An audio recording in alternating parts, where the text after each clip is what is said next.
Hai sob, apa kabar nih? Santuy kan? Ya nggak santuy, santuin aja sob. Film ini menceritakan tentang seorang perempuan cantik yang mengalami kejadian aneh hingga membuatnya berubah menjadi sosok yang mengerikan, membunuh dan memangsa setiap korbannya hanya untuk dapat bertahan hidup. Film yang dirilis pada tahun 2009 ini mengambil latar tempat sekolah dengan genre thriller yang cukup menegangkan, serta sedikit aksi sebagai bumbunya. Dan berikut adalah alur ceritanya. Tapi sebelum masuk ke ceritanya, kalian juga bisa nih menikmati alur cerita menarik dari channel Ansel Cinema. Di sana banyak film seru yang sayang untuk dilewatkan. Apalagi suara voice overnya sangat legit sekali. Pasti mantap untuk menemani kalian di kala santuy. Hehe.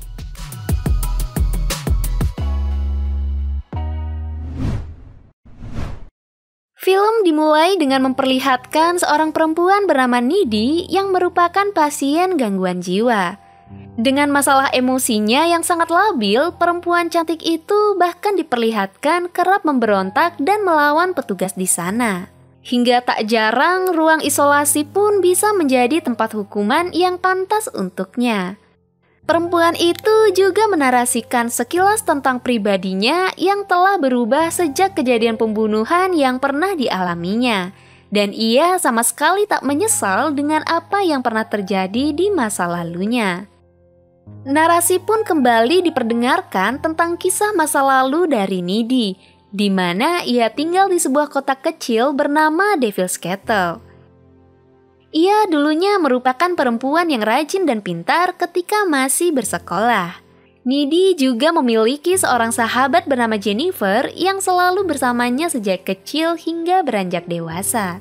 Kedekatan dari kedua perempuan itu bahkan sempat dianggap sebagai pasangan lesbian oleh sebagian teman-teman di sekolah mereka. Meski Jennifer sendiri terlihat memiliki tubuh yang seksi dengan wajah yang cantik. Sedangkan Nidi jelas-jelas memiliki seorang pacar bernama Chip.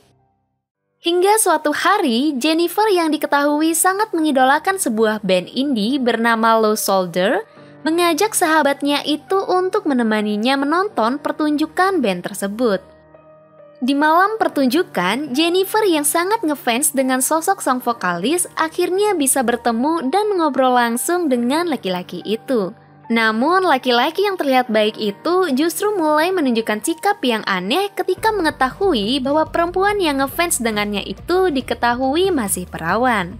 Sementara Nidi yang sempat mendengar obrolan mereka, sempat sedikit berseteru dengan para personil band di sana karena tidak suka dengan apa yang mereka obrolkan tentang Jennifer.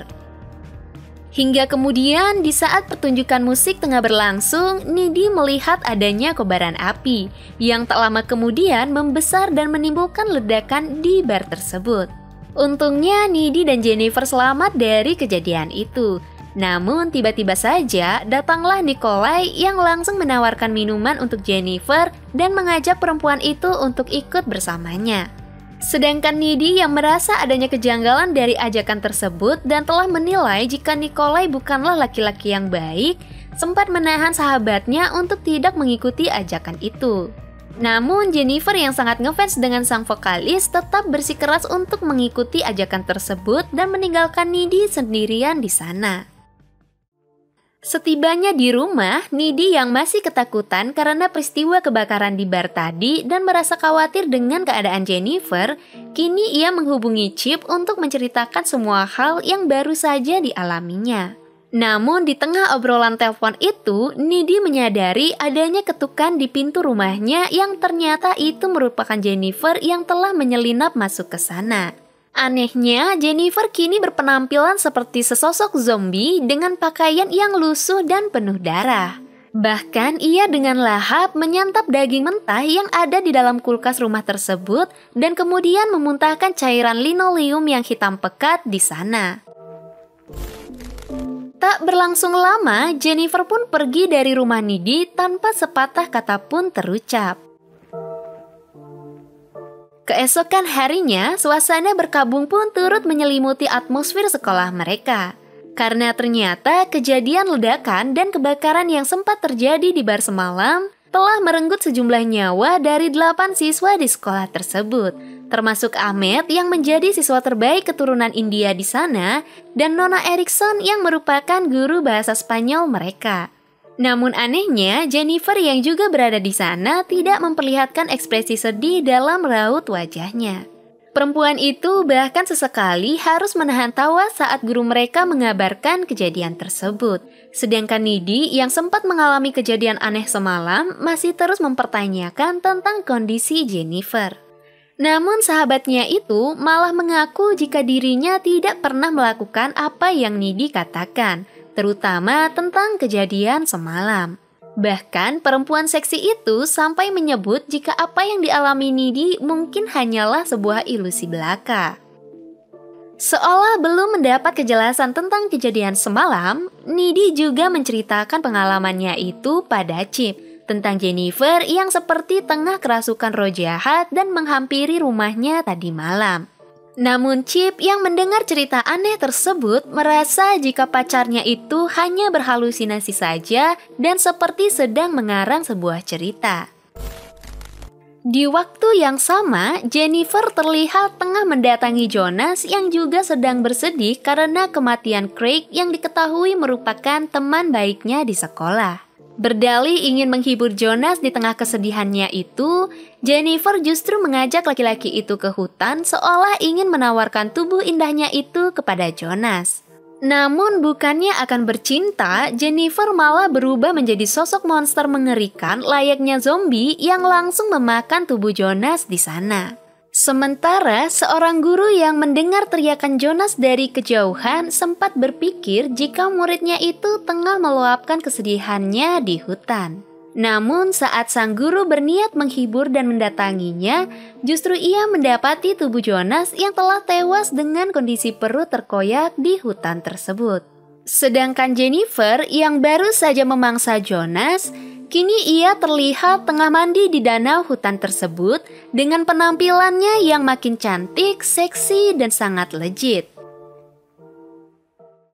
Malam harinya, Chip menceritakan kepada Nidi tentang kematian tragis yang menimpa Jonas. Dan dari sinilah perempuan itu semakin merasa curiga pada semua kejadian yang baru saja terjadi akhir-akhir ini, yang menurutnya bukanlah sesuatu yang kebetulan. Singkat cerita, kini Jennifer mulai tampak berbeda dan tidak lagi seperti sebelumnya. Dengan rambut yang mulai rontok, wajah yang kusut, tidak bergairah dan pucat seperti orang yang tengah kekurangan darah. Hingga kemudian di sebuah lorong sekolah datanglah Colin Gray yang mengajak Jennifer untuk kencan bersamanya. Meskipun awalnya sempat menolak, namun Nidi yang menilai jika Colin tidak cukup buruk untuk diajak kencan, akhirnya membuat Jennifer berubah pikiran dan menerima ajakan kencan tersebut. Di malam yang telah dijanjikan, Colin yang akan menjemput Jennifer merasa adanya keanehan karena lokasi yang diberikan oleh calon gebetannya itu berada di sebuah area perumahan kosong dan gelap, seperti tak ada seorang pun yang tinggal di sana. Hingga kemudian pertemuan keduanya pun berlangsung. Jennifer yang seolah tak ingin berlama-lama langsung mengajak Colin bercinta di sana, dan kemudian kejadian yang sama seperti Jonas pun menimpa laki-laki malang itu. Colin tewas secara mengenaskan dengan tubuh terkoyak dan isi perut yang terburai.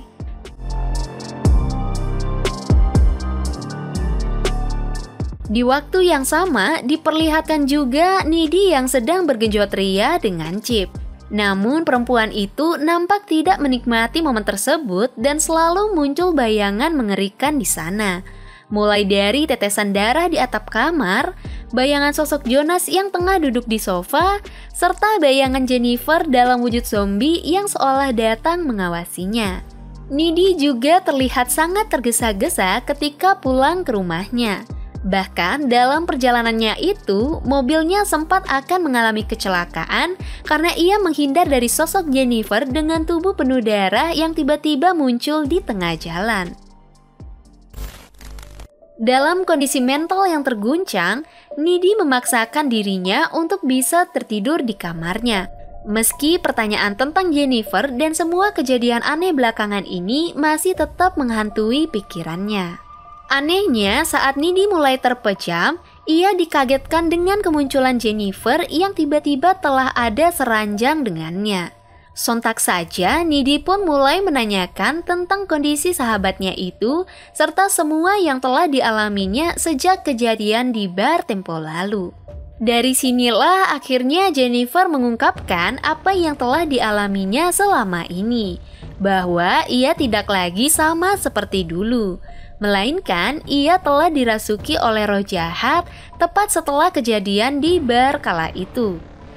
Jennifer menceritakan bahwa semuanya berawal ketika dirinya dibawa oleh band Lost Soldier yang sebelumnya ia mengira akan bercinta dengan sang vokalis. Namun ternyata ia justru hanya dijadikan sebagai tumbal oleh band tersebut karena diyakini jika dirinya masih dalam kondisi perawan.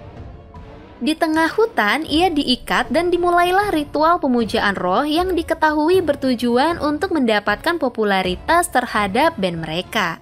Namun, ritual yang selama ini berjalan lancar dengan sejumlah tumbal gadis perawan itu harus berakhir dengan petaka. Sebab Jennifer yang diyakini masih perawan malah ternyata sudah tidak perawan sejak lama. Hingga akhirnya jasadnya yang telah mati pun dirasuki oleh roh jahat yang selama ini kerap mengendalikan dirinya. Dari sini Jennifer juga mengakui jika tepat setelah kejadian tersebut, ia seperti memiliki keharusan untuk memangsa tubuh manusia dan meminum darahnya agar bisa melangsungkan hidupnya seperti biasa. Namun ketika itu tidak dilakukannya, maka tubuhnya secara perlahan akan mulai melemah, mengingat dirinya memang telah tewas sejak lama. Ia bahkan sempat menunjukkan kehebatannya pada Needy dengan membuat luka di lengannya yang secara ajaib bisa langsung sembuh dengan cepat, mirip seperti kekuatan Wolverine. Keesokan harinya, rasa penasaran Needy pun akhirnya terjawab. Setelah ia mendapati buku yang membahas tentang prosesi ritual setan yang sempat diceritakan Jennifer semalam.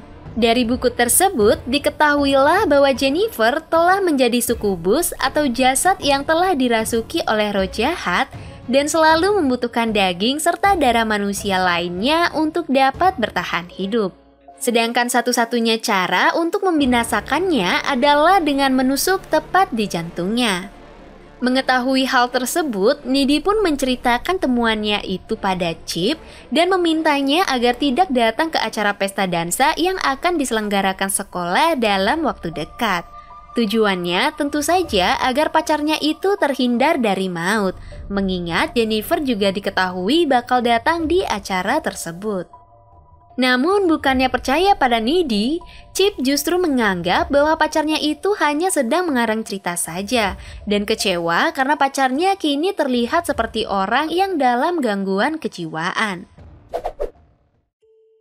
Singkat cerita, malam diadakannya pesta dansa pun tiba dan Needy yang datang sendirian ke sana sempat mencari-cari keberadaan Jennifer, namun ia tidak menemukannya. Sedangkan Chip yang sedang berjalan sendirian ke acara pesta tersebut, kini dihadang oleh Jennifer yang tiba-tiba muncul di depannya. Perempuan itu juga mengatakan jika Needy sempat berselingkuh dengan Colin, yang kemudian membuat Chip merasa sangat kesal dan kecewa pada Needy. Dalam kekecewaannya itu, Jennifer memanfaatkan momen tersebut dengan mengajak Chip menuju ke tempat sepi untuk berduaan. Namun ketika berada di dekat kolam, tiba-tiba perempuan itu mendorong Chip dan langsung memangsanya di sana. Sementara itu, Needy terlihat sangat gelisah karena tidak dapat menemukan Jennifer di acara pesta dansa tersebut. Hingga kemudian ia pun mendapati pacarnya itu tengah dimangsa oleh Jennifer di sebuah kolam. Meski sempat kaget dengan kondisi di sana, namun Needy memberanikan diri untuk menyelamatkan pacarnya dan berusaha melawan Jennifer yang tengah dirasuki oleh roh jahat. Hingga akhirnya Jennifer yang lengah berhasil ditusuk oleh Chip tepat di area jantungnya dengan menggunakan sebuah dayung. Perempuan yang telah menjadi sukubus itu pun kabur dari sana dalam kondisi yang mulai melemah. Sedangkan Chip yang kondisinya kian melemah akhirnya harus meregang nyawa karena kehabisan darah. Dalam kesedihan dan penuh amarahnya, Needy pun bersiap untuk membalaskan dendam atas kematian Chip pada Jennifer. Hingga kemudian perkelahian dua sahabat itu pun berlangsung di kamar Jennifer. Meski sempat mendapatkan perlawanan dan sebuah gigitan dari Jennifer, namun pada akhirnya Needy berhasil menusuk tepat di jantung sahabatnya itu hingga membuatnya benar-benar tewas. Sementara ibu Jennifer yang sempat mendengar adanya keributan dari kamar putrinya itu, kini mendapati putrinya telah tewas bersimbah darah dengan tusukan di jantungnya.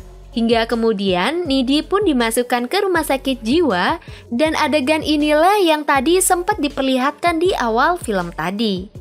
Kini Needy dikisahkan telah mendapat separuh kekuatan dari roh jahat dalam dirinya setelah sempat digigit oleh Jennifer ketika keduanya bertarung tempo hari.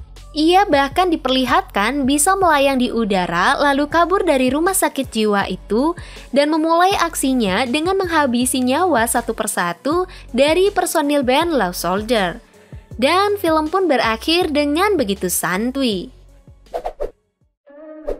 Nah, itulah alur cerita dari film Jennifer's Body yang rilis tahun 2009. Terima kasih telah menonton video ini sampai habis. Sampai jumpa pada video selanjutnya. Yoi banget nggak tuh?